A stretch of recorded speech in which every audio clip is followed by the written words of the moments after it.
L'Évangile de la vie du Saint-Pape Jean-Paul II, suite. Chapitre 1er.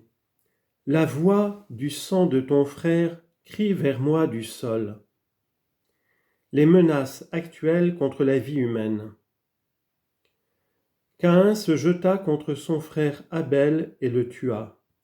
Genèse 4, 8. À la racine de la violence contre la vie. Dieu n'a pas fait la mort, il ne prend pas plaisir à la perte des vivants.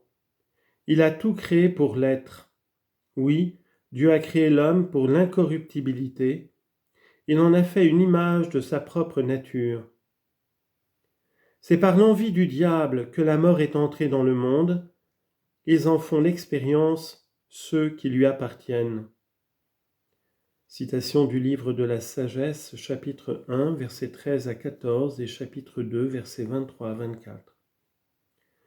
L'évangile de la vie, proclamé à l'origine avec la création de l'homme à l'image de Dieu, en vue d'un destin de vie pleine et parfaite, confère Genèse 2,7 et Sagesse 9, versets 2 et 3, fut contredit par l'expérience déchirante de la mort qui entre dans le monde et qui jette l'ombre du non-sens sur toute l'existence de l'homme.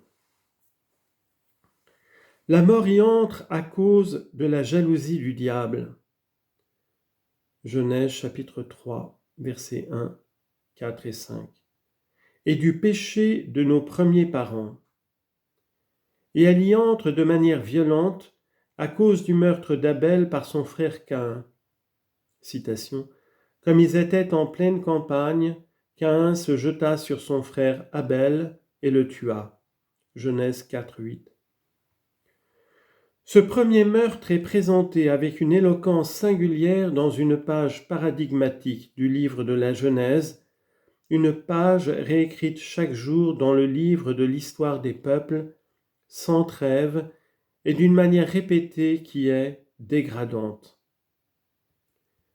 Relisons ensemble cette page biblique qui, malgré son archaïsme et son extrême simplicité, se présente comme particulièrement riche d'enseignements. Citation. Abel devint pasteur de petit bétail et Caïn cultivait le sol. Le temps passa, et il advint que Caïn présenta des produits du sol en offrande au Seigneur, et qu'Abel de son côté offrit des premiers-nés de son troupeau, et même de leur graisse. Or le Seigneur agréa Abel et son offrande, mais il n'agréa pas Caïn et son offrande, et Caïn en fut très irrité et eut le visage abattu. Le Seigneur dit à Caïn, « Pourquoi es-tu irrité, et pourquoi ton visage est-il abattu? Si tu es bien disposé, ne relèveras-tu pas la tête? Mais si tu n'es pas bien disposé, le péché n'est-il pas à la porte une bête tapie qui te convoite? Pourras-tu la dominer? » Et cependant Caïn dit à son frère Abel, « Allons dehors. » Et comme ils étaient en pleine campagne, Caïn se jeta sur son frère Abel et le tua. Le Seigneur dit à Caïn, « Où est ton frère Abel ?» Il répondit, « Je ne sais pas. Suis-je le gardien de mon frère ?» Le Seigneur reprit, « Qu'as-tu fait? Écoute le sang de ton frère crier vers moi du sol. Maintenant sois maudit et chassé du sol fertile qui a ouvert la bouche pour recevoir de ta main le sang de ton frère. Si tu cultives le sol, il ne te donnera plus son produit. Tu seras un errant parcourant la terre. » Alors Caïn dit au Seigneur, « Ma peine est trop lourde à porter.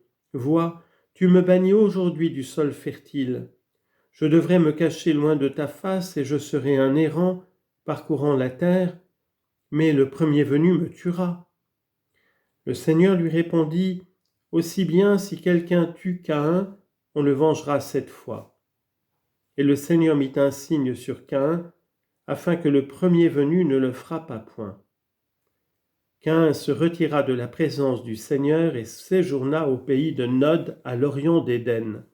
Genèse chapitre 4, versets 2 à 16. Caïn est très irrité, et il a le visage abattu parce que le Seigneur agréa Abel et son offrande. Le texte biblique ne révèle pas le motif pour lequel Dieu préfère le sacrifice d'Abel à celui de Caïn. Mais il montre clairement que, tout en préférant le don d'Abel, il n'interrompt pas son dialogue avec Caïn.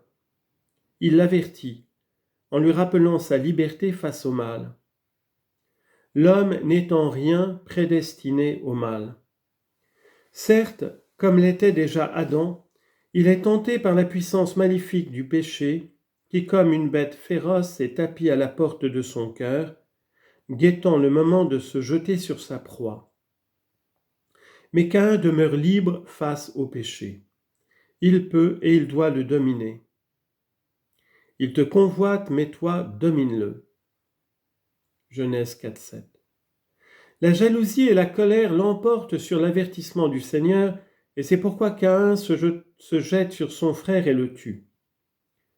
Comme on le lit dans le catéchisme de l'Église catholique, citation, l'Écriture dans le récit du meurtre d'Abel par son frère Caïn révèle dès les débuts de l'histoire humaine la présence dans l'homme de la colère et de la convoitise, conséquence du péché original. L'homme est devenu l'ennemi de son semblable. Le frère tue le frère.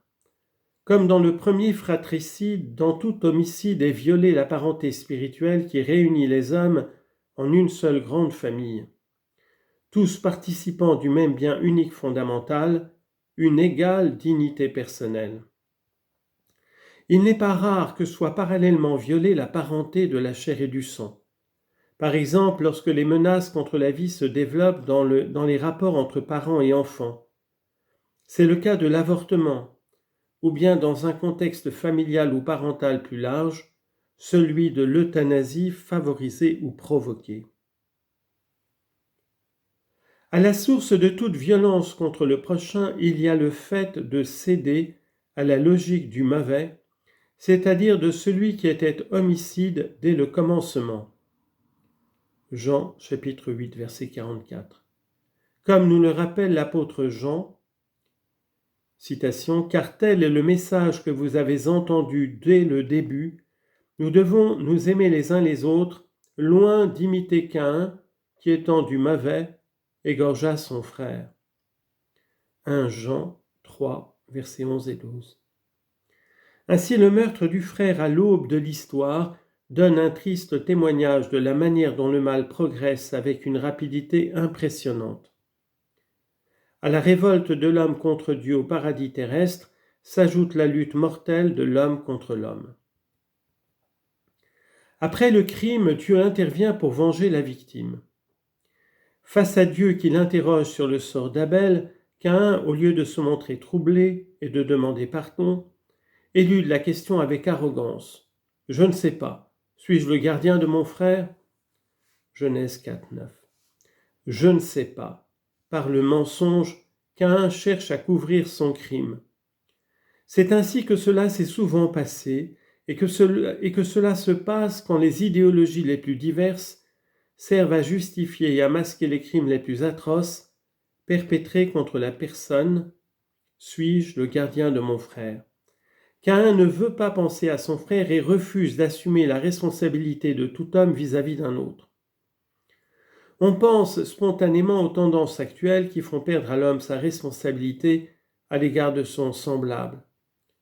On en a des symptômes, entre autres, dans la perte de la solidarité à l'égard des membres les plus faibles de la société, comme les personnes âgées, les malades, les immigrés, les enfants, et dans l'indifférence qu'on remarque souvent dans les rapports entre les peuples, même quand il y va de valeurs fondamentales, comme la survie, la liberté et la paix. Mais Dieu ne peut laisser le crime impuni. Du sol sur lequel il a été versé, le sang de la victime exige que Dieu fasse justice. Confère Genèse 37, 26, Isaïe 26, 21, Ézéchiel 24, versets 7 et 8. De ce texte, l'Église a tiré l'expression de péché qui crie vengeance à la face de Dieu, et elle y a inclus au premier chef l'homicide volontaire. Pour les Juifs, comme pour de nombreux peuples de l'Antiquité, le sang est le lieu de la vie. Bien plus, le sang est la vie. Deutéronome 12, 23. Et la vie, surtout la vie humaine, n'appartient qu'à Dieu. C'est pourquoi celui qui attente à la vie de l'homme attente en quelque sorte à Dieu lui-même.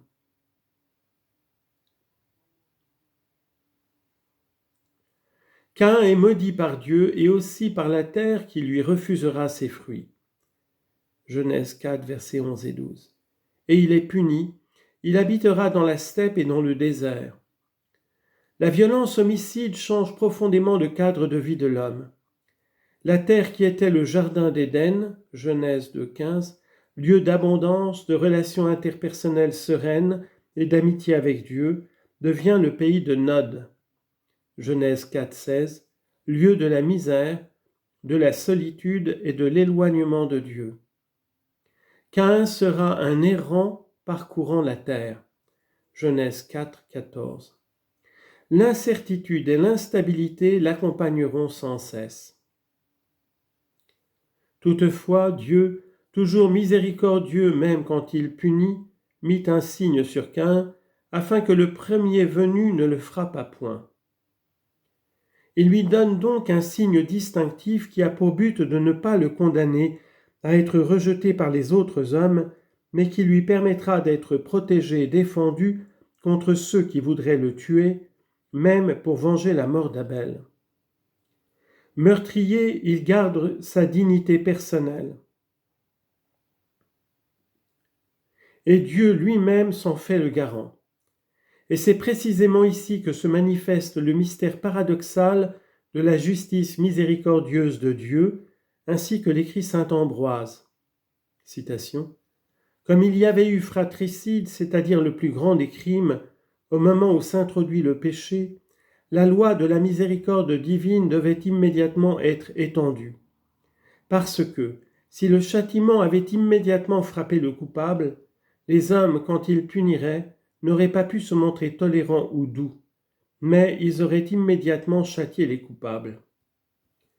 Dieu repoussa Caïn de sa face, et comme il était rejeté par ses parents, il le relégua comme dans l'exil d'une habitation séparée, parce qu'il était passé de la douceur humaine à la cruauté de la bête sauvage.